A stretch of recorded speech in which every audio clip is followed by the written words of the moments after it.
Hi, so let's review for test number 2. So you have the review sheet, and so we're going to go over that. So in 5.1, the problems are 16, 22, 35, and 38.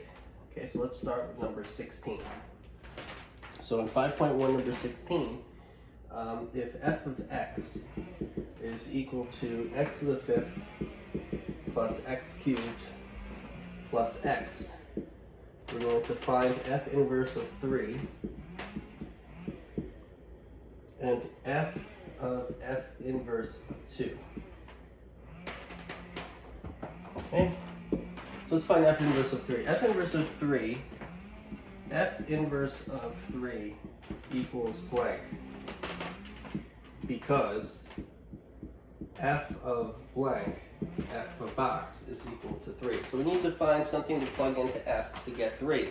Plug in 1, you get 1 plus 1 plus 1. F of 1 is 1 to the fifth plus 1 cubed plus 1, that's 3.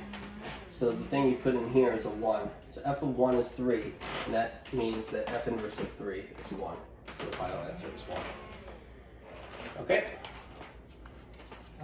Right? So what could you plug in for x to get 3? Well, you kind of can see it right away. It's just 1 plus 1 plus 1.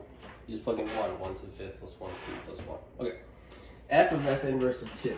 So what is f inverse of 2? F inverse of 2 is equal to box, because f of box is equal to 2. Okay, well, what could we plug in to get 2?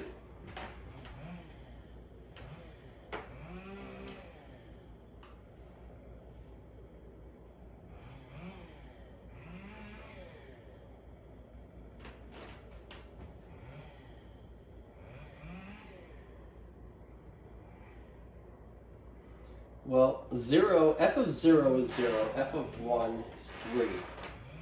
Right? So f of 0 is 0, f of 1 is 3. And so the intermediate value here would tell you that there's some x value between 0 and 1 that will give you somewhere in the middle there. F of something will give you 2. So somewhere between 0 and 1. So let's try 1/2. Let's see what happens if you plug in f of 1/2. F of 1/2 is equal to 1/2 to the fifth plus 1/2 cubed plus 1/2. It's equal to 1 over 32 plus 1/8 plus 1/2. I need value 2. This isn't going to work. Yeah, you'll get less than 1. That's not good. Okay, so this is less than 1. So that's definitely not equal to. It's not equal to 2. So we need, sorry.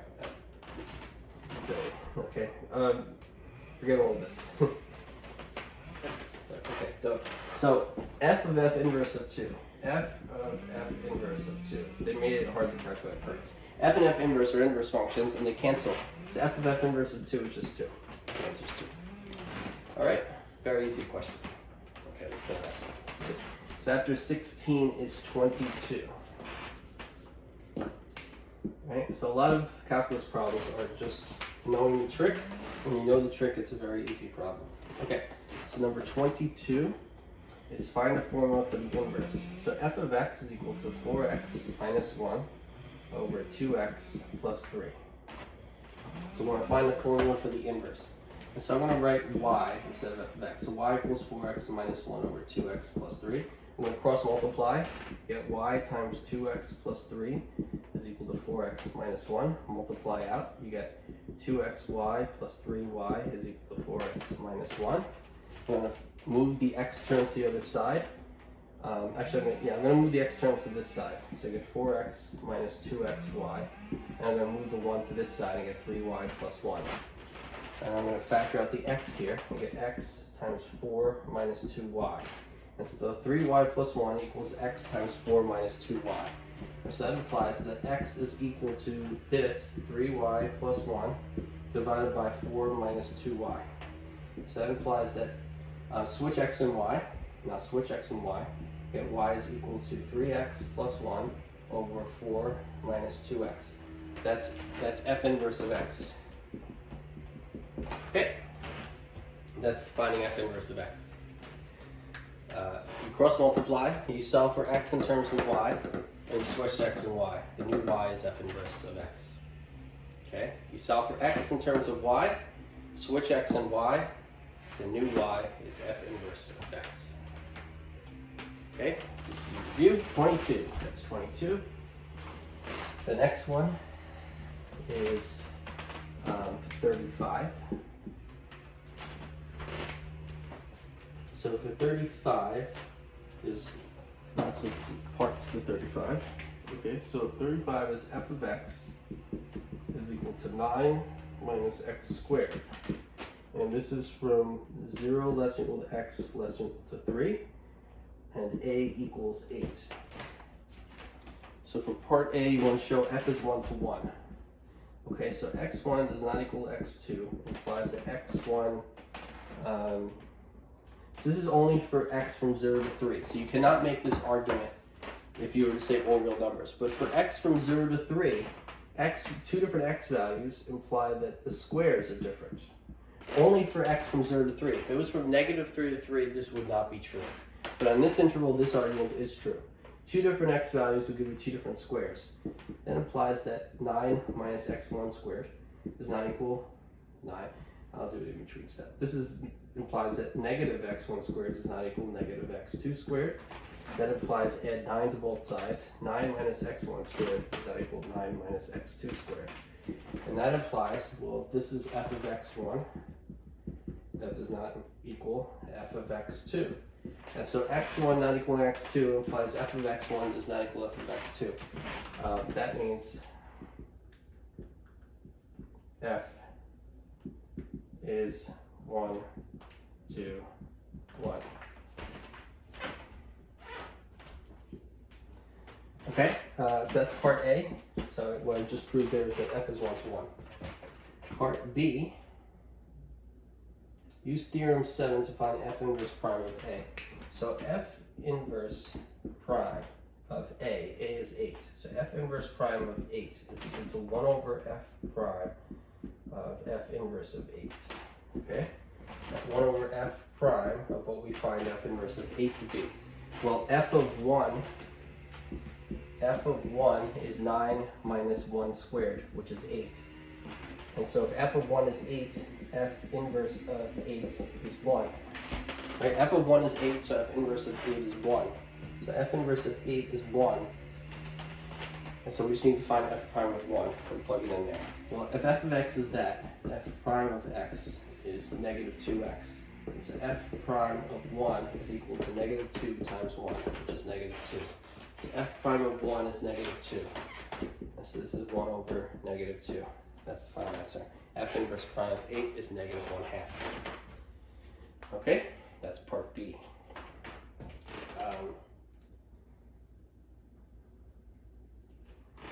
So that's B. We've shown f is 1 to 1, which means it has an inverse. And in part B, we found the inverse, the derivative of the inverse at a point. Okay, so part C. Part C is calculate f inverse of x and state the domain and range of f inverse. And so, maybe some side work here. This is y equals 9 minus x squared. I'm going to solve for x. You get x squared equals 9 minus y.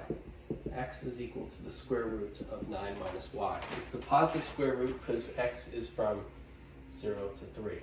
So that's the positive square root. So x is equal to that. And if you switch x and y, you get y is equal to the square root of 9 minus x. That's f inverse. F inverse of x is equal to the square root of 9 minus x squared. That's f inverse of x. From here. Okay? Y equals 9 minus x squared. You solve for x in terms of y. It's the positive square root because x is positive. Well, not, x is not negative, so it's going to be positive here. Okay, and you switch x and y. The new y is f inverse of x. Okay, state the domain and range of f inverse. So the domain of f inverse Well,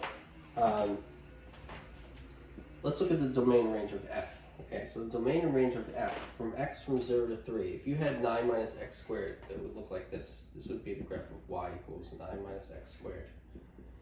Or f of x equals 9 minus x squared. This point would be 0, comma 9, and this point would be 3, comma 0. Okay. And so we're only going from 0 to 3 here, so we don't need the rest of this graph. We're only looking at it. We're only looking at this part. So the domain of f, d of f is the domain of f. That's going to be the set of inputs, which is from 0 to 3, which is given to you. The range of f is the values, which is from 0 to 9. So that's f, domain range of f. The domain of f inverse is the range of f, which is 0, comma 9. Okay? Equals the range of f, which is equal to the interval from closed interval 0 to 9. The range of f inverse is equal to the domain of f. And the domain of f is the closed interval from 0 to 3. And so that's the answer. That's f inverse of x, and that's the domain and range of f inverse. And we're done with part D is calculate f inverse prime of a from the formula in C. And check if it agrees with results in part B. We want to check to make sure we get the same value here. Okay, so to do that, for part D, take the derivative of the inverse function. F inverse prime of x is equal to the derivative of that, which is 1/2 times 9 minus x squared to negative 1/2 times negative 2x. This is equal to negative x over the square root of 9 minus x squared. So you just take the derivative of that, and you get this. Now plug in 8, and you should get negative 1/2. And so f inverse prime of 8, you should get the same value, negative 1/2. So you get negative 8 over the square root of 9 minus 8 squared.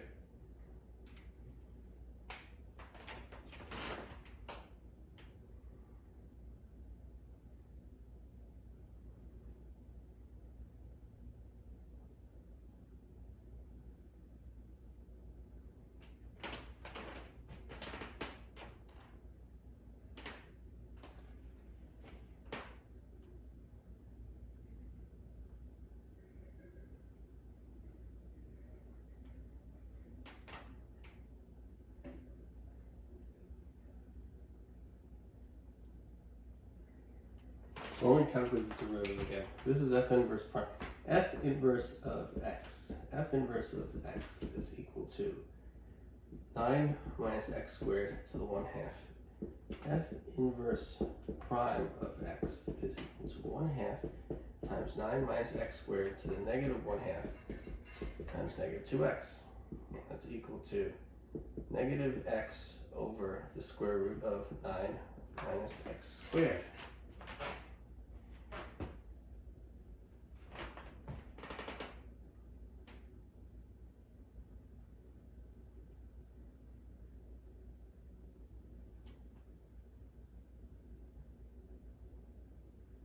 The problem is 9 minus 8 squared in the square root.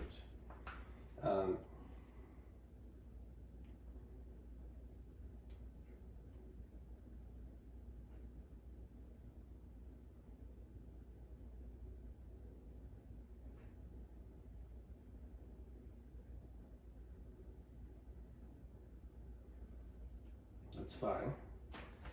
F inverse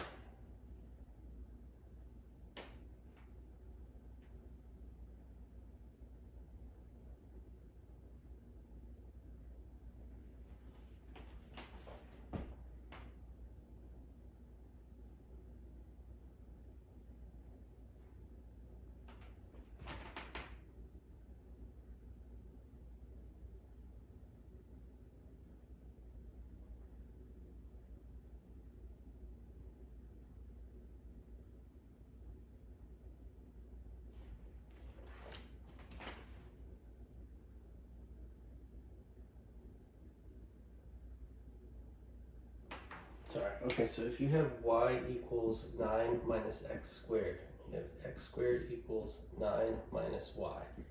X is equal to the square root of 9 minus y. Y is equal to the square root of 9 minus x. Oh, okay. Here, the original function y equals 9 minus x squared. You solve for x in terms of y. You get x equals the square root of 9 minus y. And then this is f inverse of x. F inverse of x is the square root of 9 minus x. Okay, the domain, and this is unaffected because I used domain range of f. Okay, so f inverse prime of 8. That's still right. That's fine. Everything else is fine. Just here. Okay, so just here that the problem happens. So now I'm going to fix it. Okay. Nothing wrong with B. Everything is good here. C is good.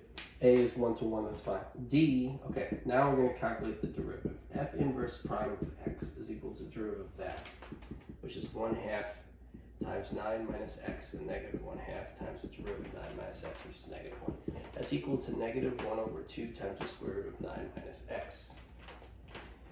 Okay. F inverse prime of 8 is equal to negative 1 over 2 times the square root of 9 minus 8. That's the square root of 1, which is 1. You get negative 1/2. Same problem. Okay? So we're good. Okay, that's D. And that's f inverse of x. Okay, fixed. That's number 35. Sorry about that. Okay, so that's 35. Next is 38.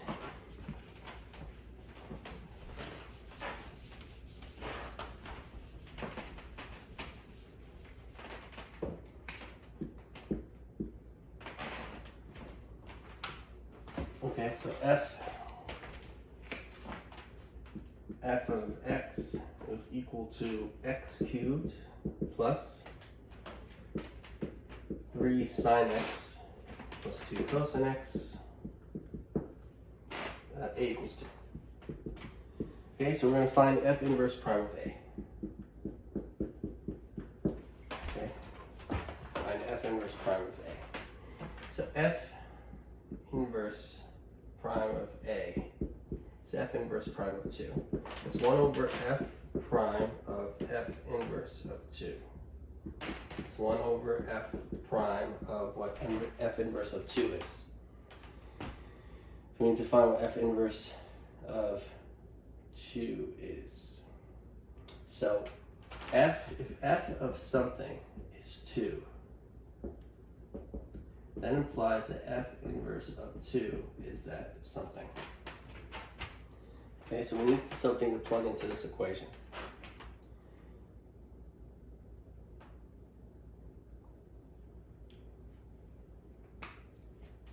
Oh, it's plus. Oh, okay, that's good. Okay, so how about f of 0? F of 0 is equal to 0. Oftentimes, just trying 0 for textbook problems works. Okay, and then f of 0 equals 0 cubed plus 3 sine 0 plus 2 cosine of 0. And so that's equal to 0 plus 0 plus 2 times cosine of 0, which is 1. That's 2. So f of 0 is 2. F of 0 is 2. That implies f inverse of 2 is 0. And so this tells us that you can plug in there, the 0 there. Okay? What's f prime of x? F prime of x is the derivative of that, which is 3x squared plus 3 cosine x minus 2 sine x. That's the derivative. Then you plug in 0. F prime of 0 is equal to 3 times 0 squared plus 3 cosine 0 minus 2 sine 0. That's equal to 0 plus 3 times 1 minus 2 times 0. That's equal to 3. So f prime of 0 is equal to 3. So that's equal to 1/3. So f inverse prime 2 is equal to 1/3. Now we're done. Okay? That's 38. Continue. Okay, let's keep going. Okay, so after that one, there's another one.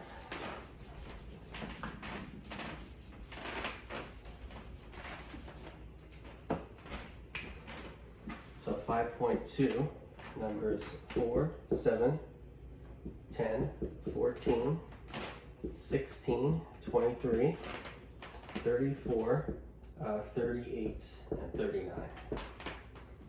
Okay, so let's look at some of these problems. So 5.2.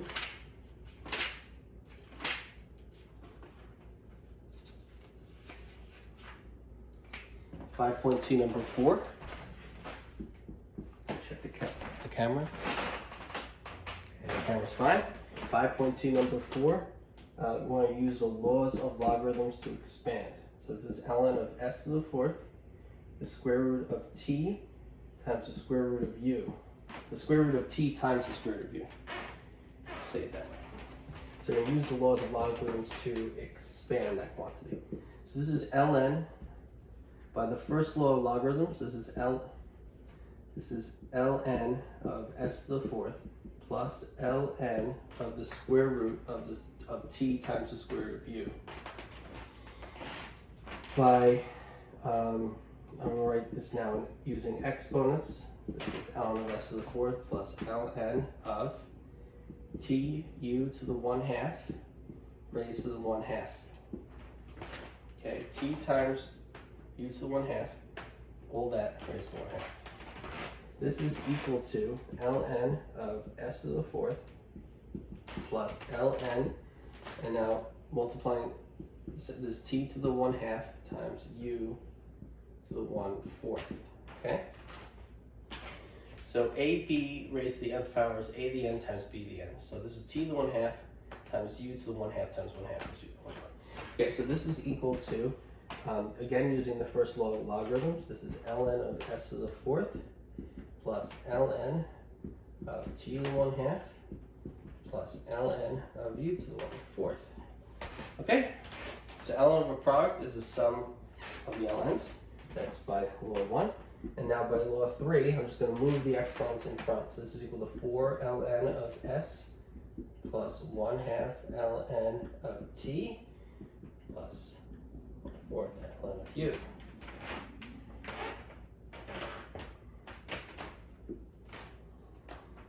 Okay, so ln of that is equal to that.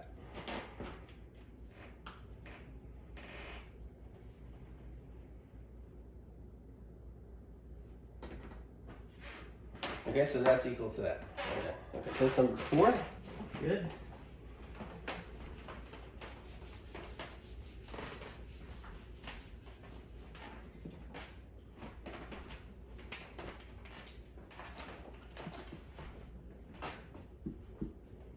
Number 7, express the quantity as a single logarithm. This is 1/3 times ln of x plus 2 cubed plus 1/2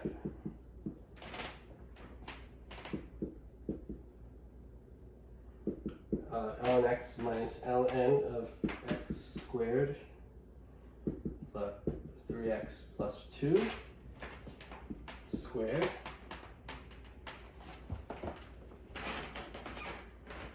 Okay, so we're going to express this as a single logarithm. Okay, so this is equal to, I'm going to move this to the exponent by law 3. So this is ln of x plus 2 raised to the 3 times 1/2, which will be 1. Write the 1 in the next step. This is plus, okay, so this is plus 1/2 times ln x minus ln of x squared plus 3x plus 2 squared. Okay, so this is the 3 times 1/3 is 1. So this is ln of x plus 2 to the first plus 1/2 times ln of this divided by that. This is ln of the fraction x in the numerator over x squared plus 3x plus 2 squared in the denominator. And this is by the second law of logarithms. Okay? ln of this minus ln of that is ln of this numerator and that in the denominator. Okay, so then I'm going to use the third law again and move the 1/2 as an exponent. So this is by the third law. This is ln of x plus 2 plus 1/2 times ln of x over x squared plus 3x plus 2 squared. Okay, so the 1/2. Oh, that 1/2 goes away, and then move it as an exponent. And now ln of this plus ln of that is the ln of the product. This is by law 1. This is ln of the product x plus 2 times x over x squared plus 3x plus 2 squared raised to the 1/2. And that's it. Okay, you could factor the denominator as x plus 2 times x plus 1. And you know what? Let's do it. This is equal to ln. This is now, it's said to express a single logarithm. You're done here. But let's just simplify this, okay? For fun. This is x plus 2 times the numerator x to the 1/2 over, and this is x plus 2 times x plus 1. And you square it, so this is x plus 1 squared times x plus 2 squared. But then you raise it to the 1/2, and so the squares go away. And you're left with that times that in the denominator, okay? And so the x plus 2's cancel. You get, this is equal to ln of x to the 1/2 divided by x plus 1, which is a simpler expression. All right, so the final answer, expressing that whole thing as a single logarithm, you can say it's equal to ln of x to the 1/2 over x plus 1. That's number 7. All right. Okay, good. All right, let's keep going. That's a lot of problems. Okay. You can freeze the video at any time. Pause it. Rewind it. You need to do something again. So for number 10, you graph y equals ln of the absolute value of x.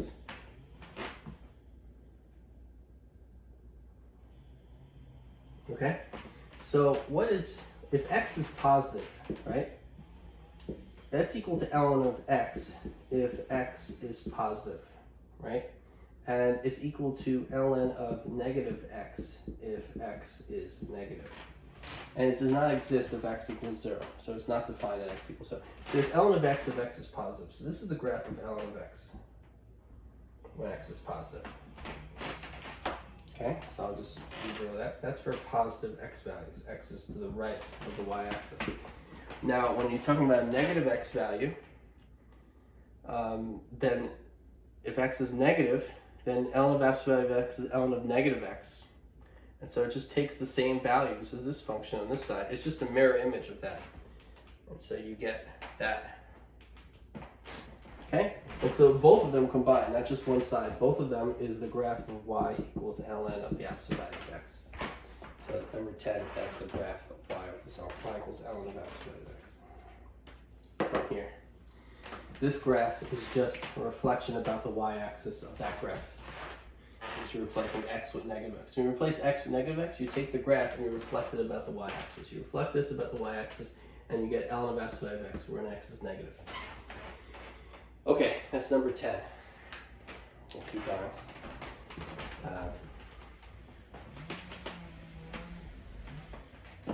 Okay, so number 14.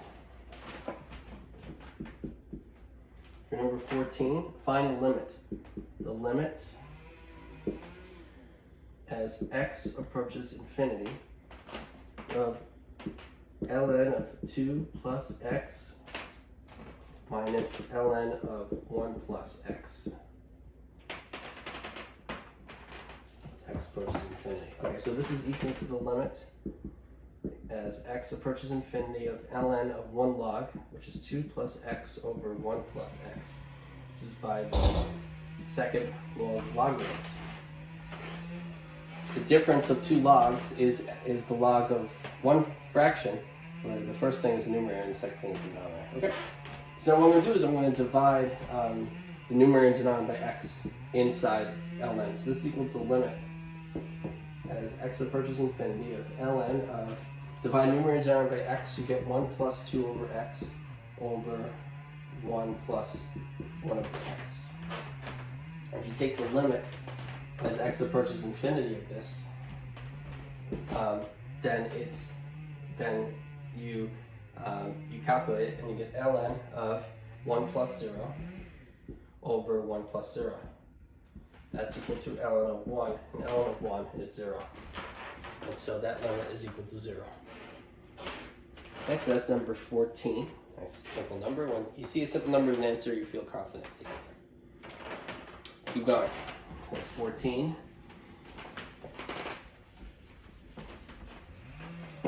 Okay, 16. Differentiate the function.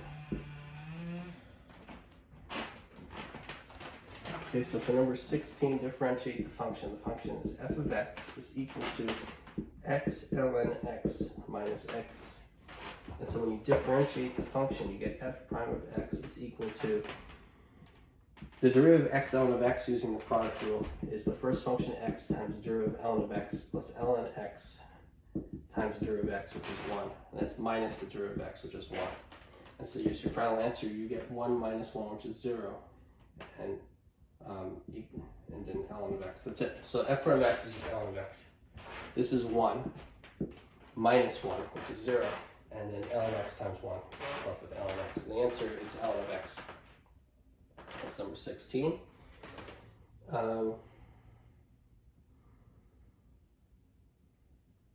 Okay, so let's move forward a little bit. Okay, let's do number 34. Okay, so number 34. For number 34, you want to find y prime and y double prime. Okay, so you have y equals ln of secant x plus tan x.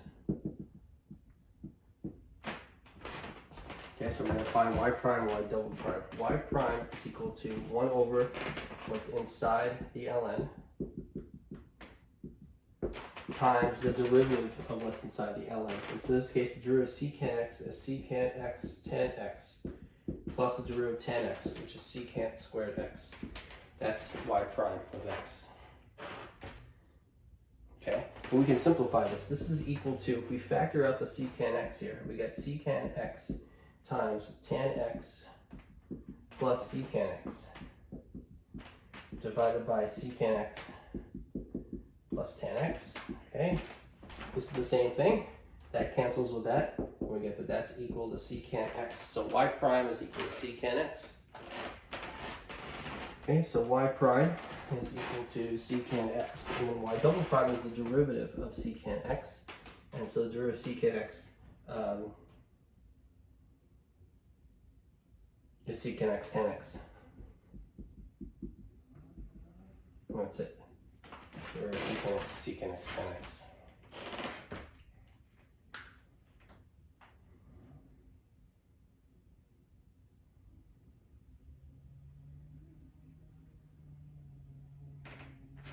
All right, there we go. So that's y prime, y double prime. So next is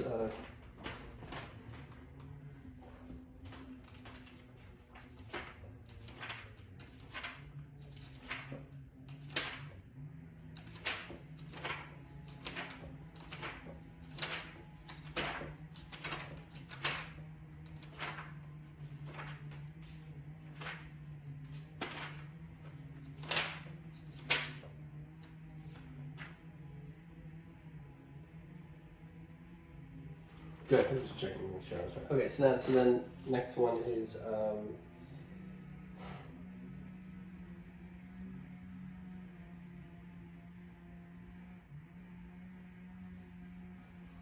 so let's go to the next section.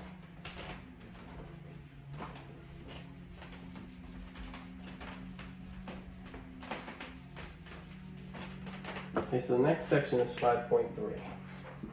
So in 5.3, let's look at numbers 3, 7, 14, 18, 34, and 38.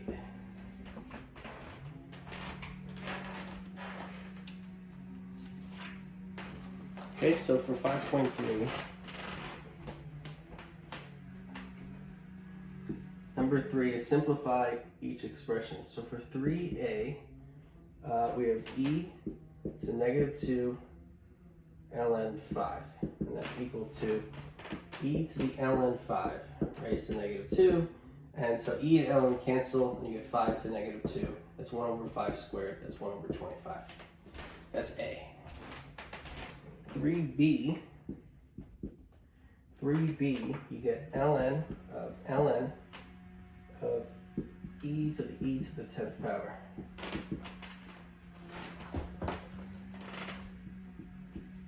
So ln of e, the ln and e cancel, and you just get e to the 10th power here. So ln of e to the 10th is e to the 10th, and then ln and e cancel here, and you get 10. So 3b is 10.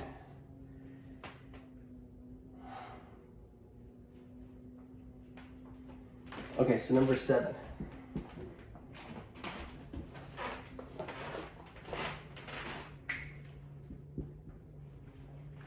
Okay, so for 7a, you have 3 e to the 3x plus 1 is equal to k.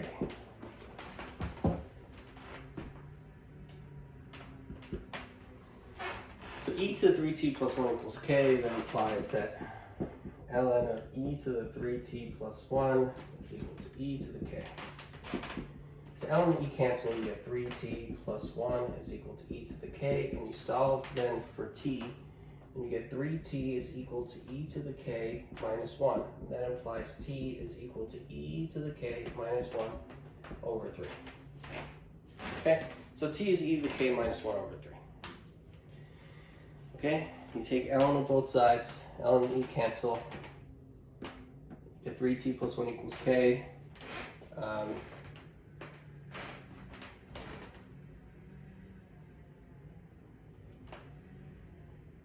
Oh, it's an x. Okay, this is an x.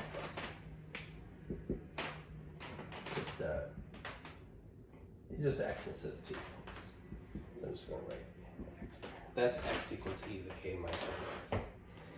That's 7a. And 7b is ln x plus ln of x minus 1 equals 1. By the first law of logarithms, that's ln of x times x minus 1 is equal to 1. Take e to both sides.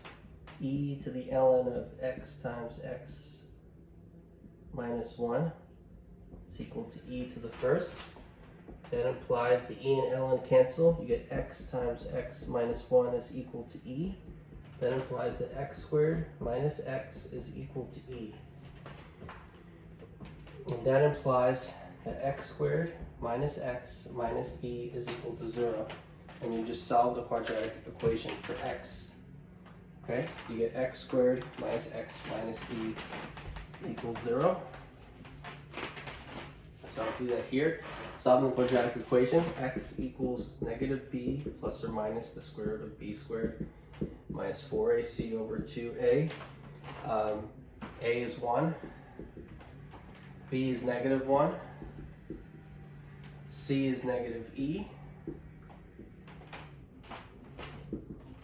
So negative 1 plus or minus the square root of b squared minus 4 times a times c over 2 times 1.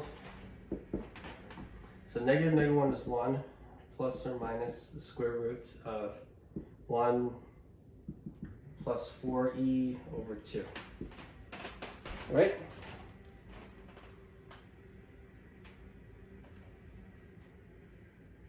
And so you're solving for x. And so the two values of x are 1 plus or minus the square root of 1 plus 4e over 2. Solving this quadratic equation for x. Right, so that's 7b. That was 7a. Okay, so that's number 7 in 5.3. Let's keep going.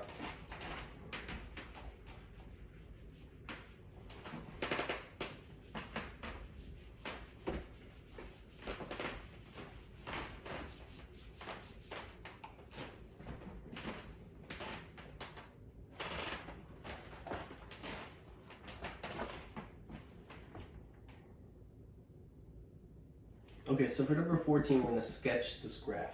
So for 14, we have y equals 2 times 1 minus e to the x. Okay, and so multiplying this out, you get 2 minus 2e to the x. Okay, so if you were to look at the graph of e to the x, right, e to the x looks like this.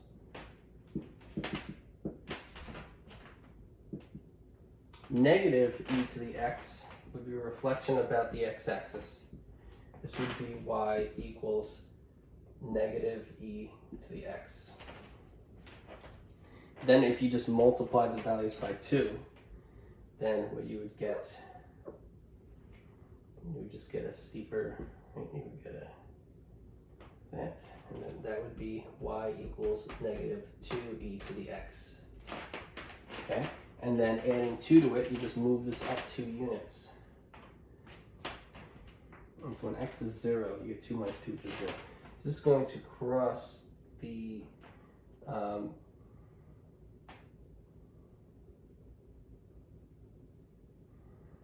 going to cross the origin. It's going to have x equals 2, y equals 2 as an asymptote, horizontal asymptote. Okay, so the graph of 2 times 1 minus e to the x looks like this last graph. This is y equals 2 times 1 minus e to the x, which is equal to 2 minus 2e to the x. You just translate this up by 2 units. Okay, translate that up by 2 units. You move that up 2. You're going to have 2 minus 2e to the x, which is that. Okay, and it goes through the origin. It goes through the origin and it has y equals 2 as a horizontal asymptote here. Okay, so the graph tends towards y equals 2 from below as x approaches negative infinity. Right? If you take the limit as x approaches negative infinity of this, this would become 0 and you get 2. Okay, so that's the graph of 14. Okay, next one, number 18. Number 18 is to find the limit. So the limit is, I forget to leave on the page because it's also a limit. Is the limit as x approaches infinity of e to the negative x squared. Okay, well, if you let u equal negative x squared, okay, u tends towards negative infinity as x towards infinity, right? As x goes to infinity, if u is negative x squared, u goes to negative infinity. So this is equal to the limit as u approaches negative infinity of e to the u. And so the limit of e to the u, this is y equals e to the u. The limit as u approaches negative infinity of e to the u is 0. The answer is 0. Okay, I got this new limit, this new from here. If I let u equal negative x squared, then as x approaches infinity, u approaches negative infinity. And it's e to the u, and then that is 0. Okay, that's number 18.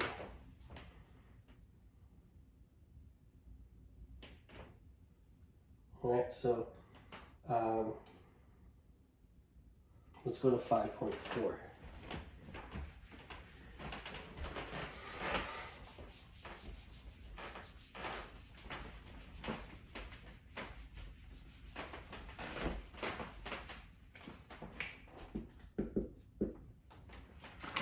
So for 5.4, you have numbers 9, 24, 38, and 44. So for 5.4, you have those 4 problems.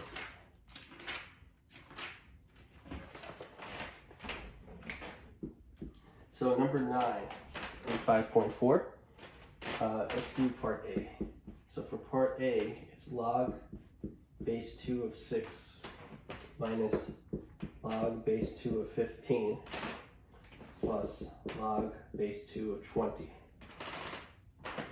evaluate the expression. So this is equal to log base 2 of 6 over 15 plus log base 2 of 20, right? So this minus this is that by the second law of logarithms, numerator, denominator. And now by the first law of logarithms, because the base is the same in both cases, is equal to log base 2 of 6 over 15 times 20 by the first log of this times that. And so this is equal to log base 2 of 6 over 15 times 20. That's 120 divided by 15. Oh, that's 4/3. It's 8. Log base 2 is 8. Okay, 6 over 15 times 20 is 8. Log base 2 of 8 is 3. And that's because 2 cubed is 8. 2 raised to the third power is 8. And so log base 2 of 8 is 3. Okay, so you get this equation because 2 cubed is 8. So the answer is that entire expression is equal to 3. Okay, so that's A. Let's go to 24. Okay, so I'm going to 24.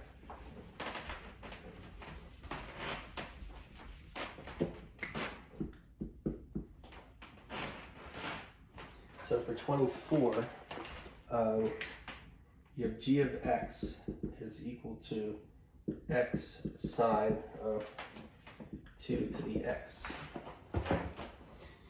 So you take the derivative. So g prime of x is equal to, you have the first function and the second function. So you have x times the derivative sine of 2 to the x, which is sine, which is cosine of 2 to the x, times the derivative of 2 to the x, which is 2 to the x ln of 2.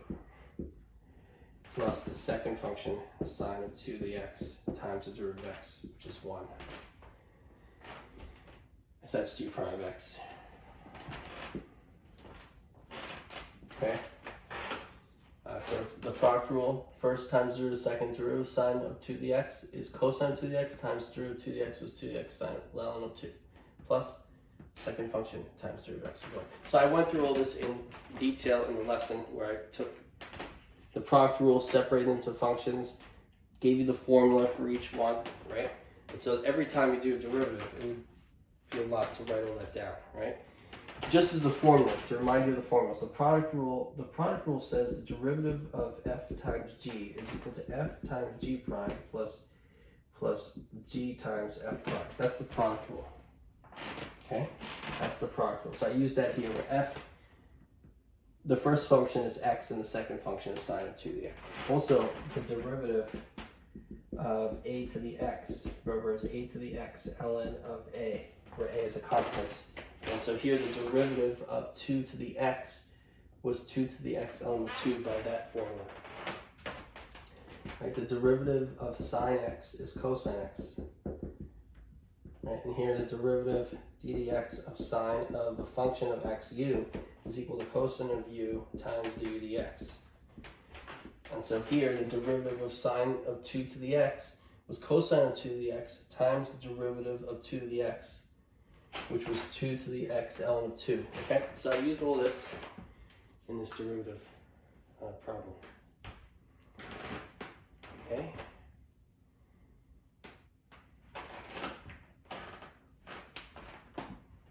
Okay, so here's 4 formulas I used for this derivative problem. Okay? Alright, so that's 24.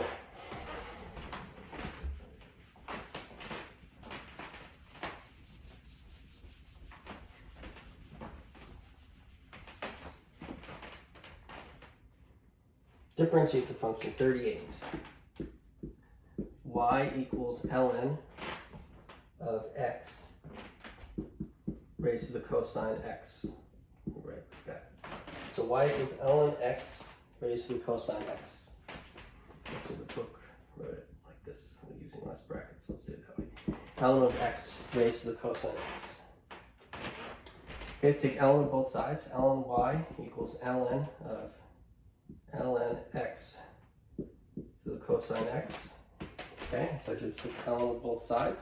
I can move the exponent in front and get cosine x times ln of x. Now I have the ln of y is equal to that. Differentiate implicitly with respect to x on both sides. You get 1 over y times y prime is equal to the derivative of this. This is the first function, this is the second function. This times the derivative of that, which is 1 over ln x, times the derivative of ln x, which is 1 over x, plus the second function ln of ln x, times the derivative of cosine x, which is negative sine x. And so y prime is equal to multiplying both sides by y, which is ln x raised to the cosine x, that's y, times everything else, cosine x over x ln x plus, this is a minus sign, minus sine x times ln of x. That's the answer, that's y prime. Okay, so that's number 38.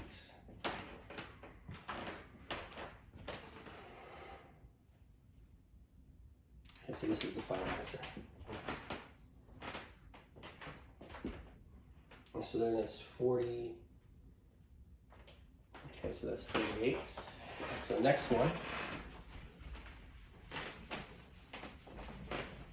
So you need to do a lot of problems. When you do a lot of problems, you start seeing it better. So it's not enough to see me do the problems. You have to attempt them on your own. 44. Evaluate the integral. So the integral is integral of x 2 to the x 2 to the x squared dx. So this is a u substitution problem. I'm going to let u be x squared because that's the weirdest thing in the integral. I'm going to let u equal x squared. Du equals 2x dx. I'm missing a 2 here. So this is equal to the integral of 2 to the x squared times 2x dx. I'm adding a 2 here. So I'm going to add a 1/2 in front. This is equal to 1/2 the integral of 2 to the u times 2x dx, which is du. It's the integral of 2 to the u du. It's 1/2 times 2 to the u over ln of 2 plus c.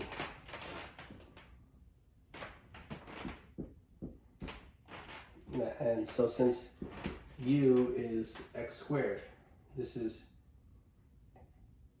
2 to the x squared divided by 2 ln of 2 plus c. That's it. You could write 2 to the x squared minus 1 here if you want to divide by 2.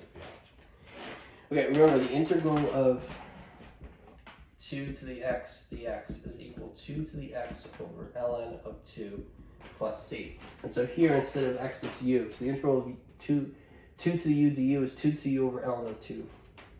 So there's a plus c at the end. That's times 1/2 in front. You get that. The u is x squared here. So you just plug that back in because the original integral was in terms of x. Get that as the final answer. You're done. That's 44. Okay, so that's 44. That's 5.4. Next section is 5.3.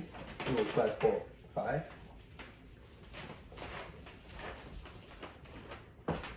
Okay, so 5.5 number 3.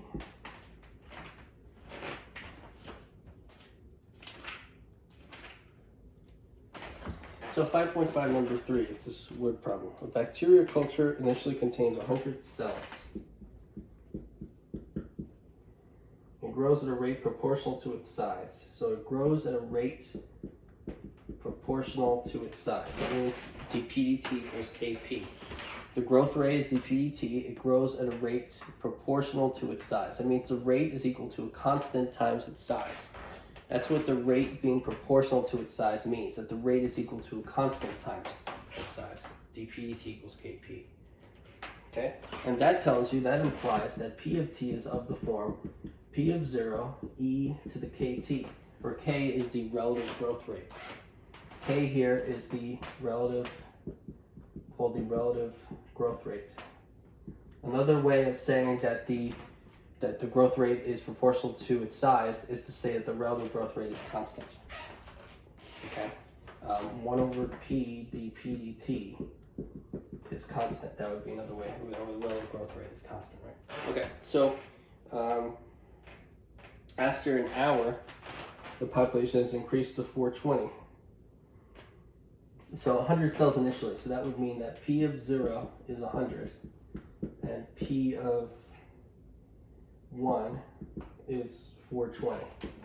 Okay, so we have the values of P at 0 and at 1. So now, find an expression for the number of bacteria after T hours. We need to find P of T is the number of bacteria after T hours. Okay, that's P of T. So what we need to do is find P of T. So P of 0 is 100. So this is 100 e to the kt. What we're missing is k. If we find k, then we plug it in, and we found P of T. So how do we find k? Well, we use these two values. So P of 1 is equal to 100 e to the k times 1, which is k. P of 0, well, is equal to 100, okay? So, well, P of 1 is 420. There we go. P of 1 is 100 e to the k, and that equals 420. So e to the k is equal to 420 over 100. That equals 4.2. So k is equal to ln of 4.2. That's the relative growth rate. It's ln of 4.2. And so P of T is equal to 100 e to the ln of 4.2 t. This is equal to 100 e to the ln of 4.2 raised to the t power. E and ln cancel, and you have 4.2. This is 100 times 4.2 raised to the t power. So P of T is equal to 100 times 4.2 to the t.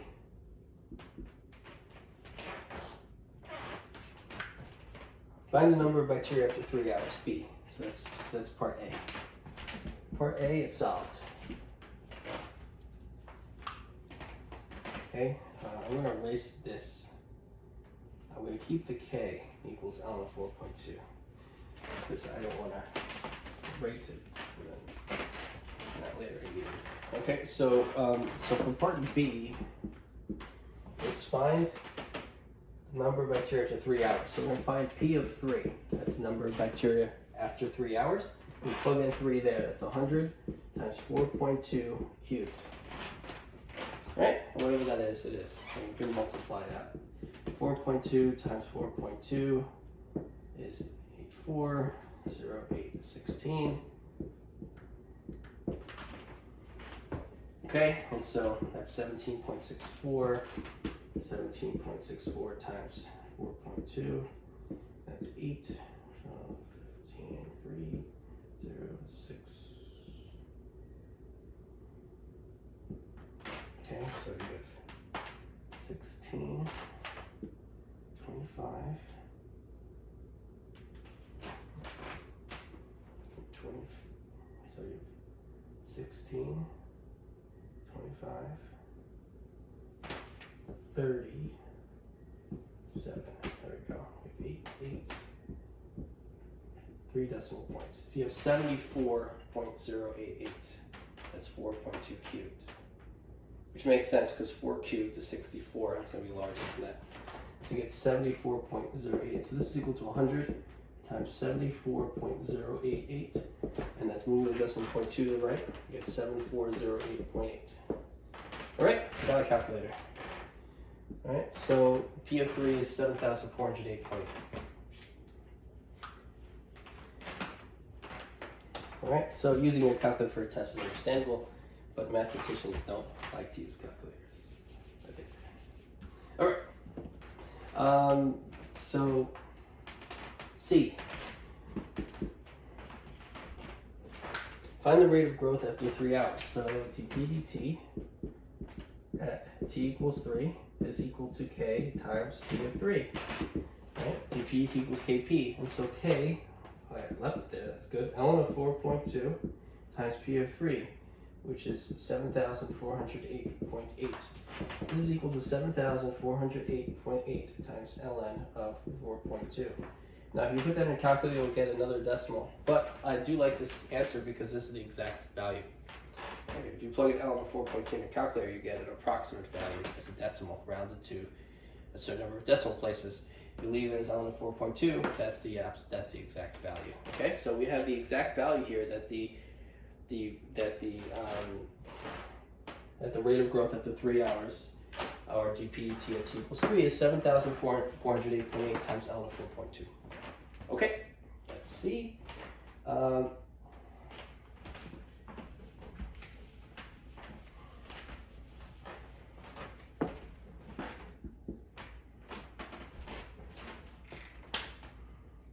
When will the population reach 10,000? So the question is that when will P of t equal 10,000? And now I regret erasing what P of t was. But if I remember right, P of t was equal to 100 times 4.2 raised to the t power. You can see right here because of the rate. So P of t is that. And so I want to know when is that, for what value t do I plug in here? Do I get that equal to 10,000? Let's divide both sides by 100. Okay, 4.2 to the t is equal to 100. And then take ln of both sides. ln of 4.2 to the t equals ln of 100. Then you get t times ln of 4.2 is equal to ln of 100. So t is equal to ln of 100 divided by ln of 4.2. And you can put that in your calculator and I'll give you a decimal. Okay. That's part D. Okay, so that's number 3 in 5.5. Okay, so now let's go to 5.6. Good.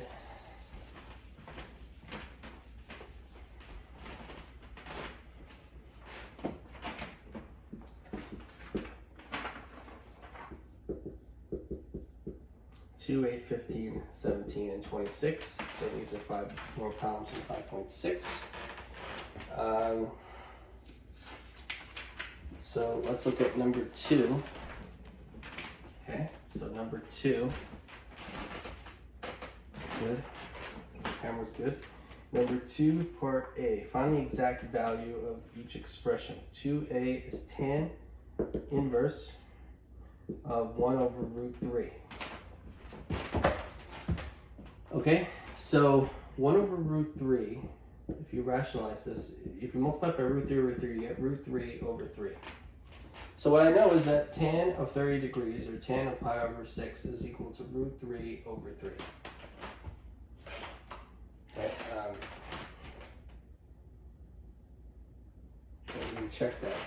Oops, let's check that. Sine of pi over 6 over cosine of pi over 6.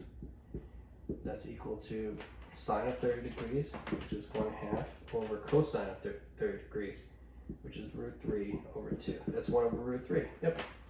Okay, so tan of pi over 6. Actually, we don't have to even rationalize. Tan of pi over 6 is 1 over root 3.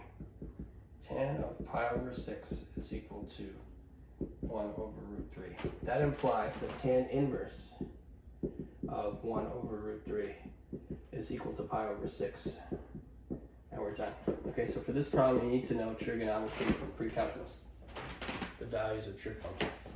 Okay, so tan inverse of 1 over root 3 is equal to pi over 6 because tan of pi over 6 is 1 over root 3. You need to find the angle to plug into tan to give you 1 over root 3. That's 30 degrees or pi over 6 radians. So that's A. Okay, so let's go to number 8. Okay, so for number 8, we're going to simplify the expression.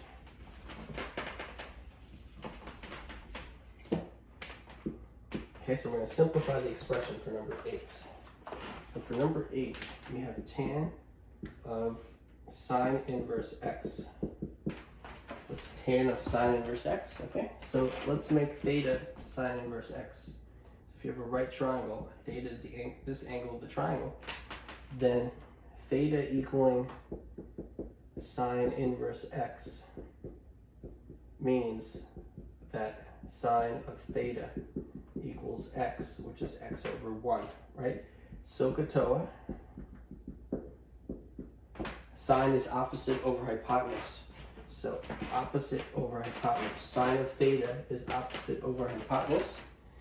By the Pythagorean theorem, this is the square root of 1 minus x squared. And you get solve using the Pythagorean theorem, you get that's the square root of 1 minus x squared.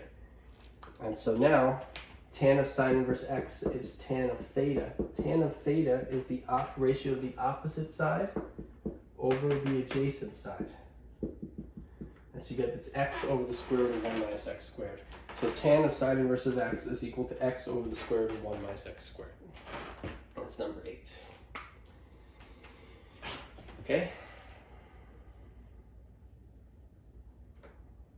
Alright, so let's go to number 15.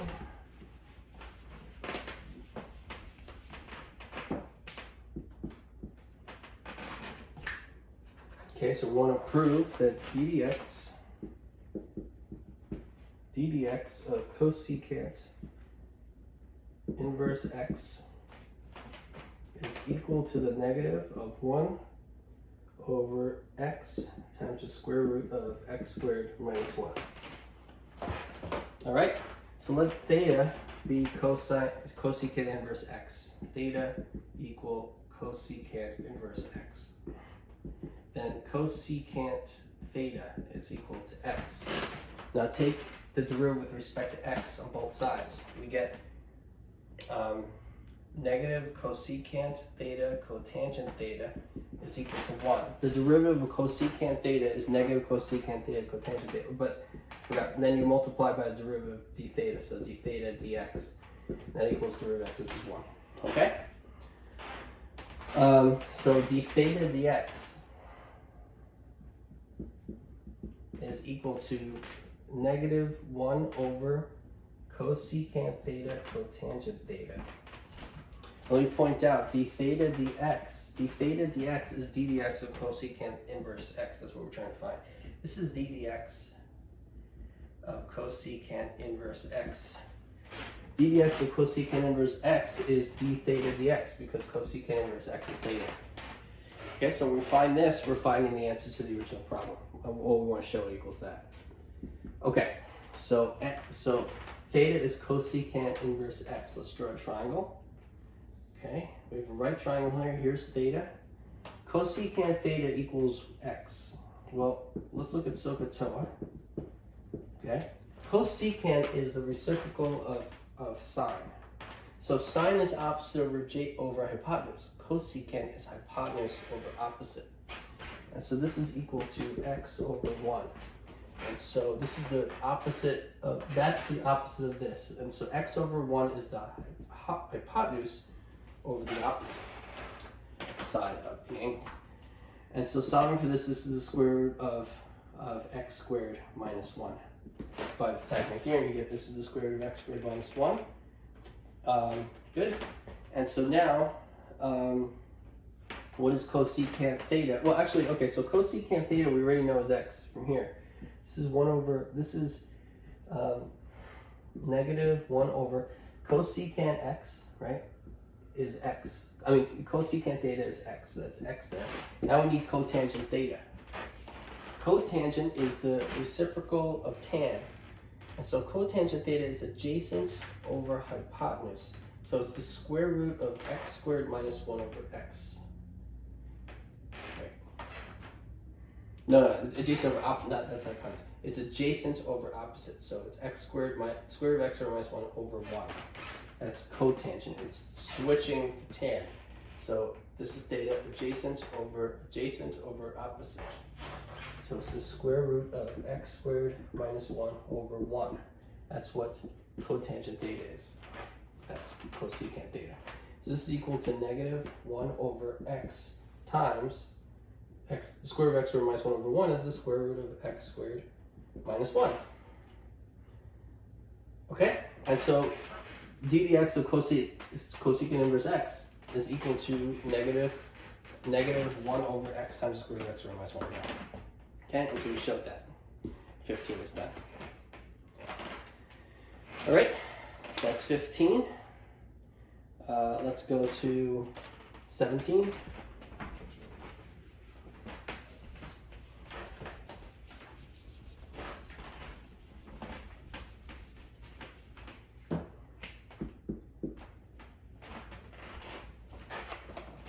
So for number 17, find the derivative of the function. So y is equal to tan inverse x squared. So we're going to find the derivative of the function. So y prime is equal to, well, this is, so if you were to take the derivative of a function raised to the nth power, it would be n times that function to n minus first power times the derivative of that function. So here the f of x, or here that function is tan inverse x. So the derivative of tan inverse x squared, where n is 2, is 2 times tan inverse x raised to the 2 minus 1, which is 1, times the derivative of tan inverse x. I'll write that out, times the derivative of tan inverse x. And so this is equal to 2 tan inverse x times the derivative of tan inverse x, which is 1 over 1 plus x squared. And so that is the answer. Y prime is equal to 2 times tan inverse x times 1 over 1 plus x squared. Okay, so you need to know the formula that d dx of tan inverse x is equal to 1 over 1 plus x squared. That's one of the derivative formulas for inverse functions. Okay? The derivative of tan inverse x is 1 over 1 plus x squared, so I use that here.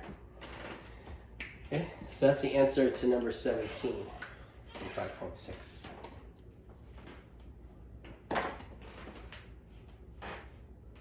Okay, so let's keep going.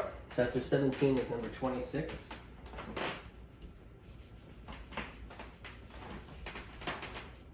So after 17 is number 26.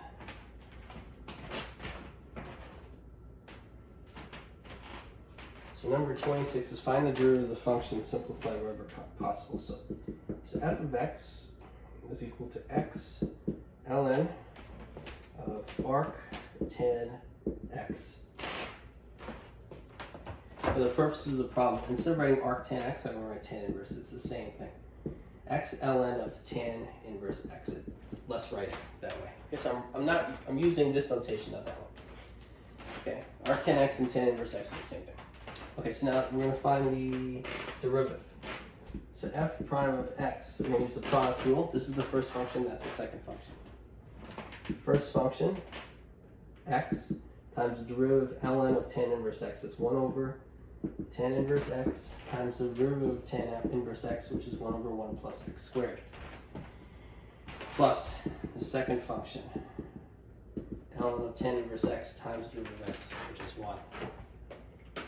Okay, so this is the derivative in the brackets here of ln of tan inverse x. It's the first function x times the derivative of the second function, which is 1 over tan inverse of x times the derivative of tan inverse x, 1 over 1 plus x squared, plus the second function, ln of tan inverse x times the derivative of the first function, which is 1. And so that's f prime of x. So that is the answer to the problem.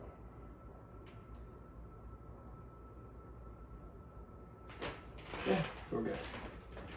That's good. Okay, and so we went over almost every single problem in the sheet. So I hope this is helpful. I know it's kind of fast.